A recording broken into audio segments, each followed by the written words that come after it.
1월 14일 오늘 통독 본문은 창세기 37장과 38장입니다. 야곱이 사랑한 아내 라헬이 낳은 아들 요셉은 라헬에게서 첫 아들이자 야곱이 11번째로 얻은 아들이었습니다. 야곱은 특히 그를 아끼고 사랑했는데 이런 까닭에 다른 어머니가 낳은 10명의 형들의 미움을 받아 애굽의 노예로 팔려가게 됩니다. 17세에 애굽에 팔린 요셉은 30세에 애굽의 총리가 되기까지 노예로 그리고 나머지 삶은 감옥에 갇혀 살았습니다. 시기와 누명이 그 이유였지만 10여 년의 시간에는 분노와 슬픔보다 오히려 성경은 그가 범사에 형통했다고 말씀을 하고 있습니다. 우리는 요셉의 이야기를 들으면서 인류의 역사뿐 아니라 한 인간의 삶에 관여하시는 하나님의 손길을 느낄 수 있습니다. 또한 참 형통의 의미와 하나님과 동행하는 사람의 발걸음을 간접적으로 엿볼 수 있습니다. 아브라함과 이삭과 야곱으로 이어지는 하나님 나라의 건설이라는 중대한 역사적 사명은 야곱 이후에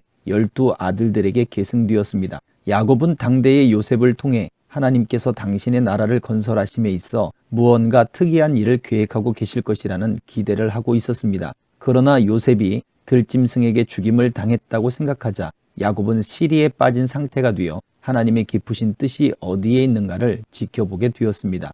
유독 유다만은 다른 형제들과 같이 번성하지 못하고 오히려 언약을 계승한 약속의 자손으로서는 생각할 수 없는 곁길로 나가고 있었습니다. 가나안 여인 사이에 난 유다의 아들들 역시 하나님의 언약에 대하여 그다지 중요하게 여기지 않았으므로 죽음을 맞이했습니다. 유다는 왜 하나님께서 그의 아들 엘과 오난을 죽이셨는가에 대한 문제를 살피지 않고 오히려 수혼법에 따라 그의 막내 아들 셀라가 며느리 다말과 혼인할 경우 셀라마저 죽지 않을까 하는 인간적인 우려에 빠지고 말았습니다. 다말의 행위는 어떤 이유에서든 정당하지 않습니다. 그러나 이 사건을 계기로 유다 자신에게는 상당한 삶의 변화가 있었던 것이 분명해 보입니다. 유다와 다말에게서 출생한 베레스를 통하여 다윗에게로 그 언약이 계승되고 있음은 매우 중요한 의미를 가집니다.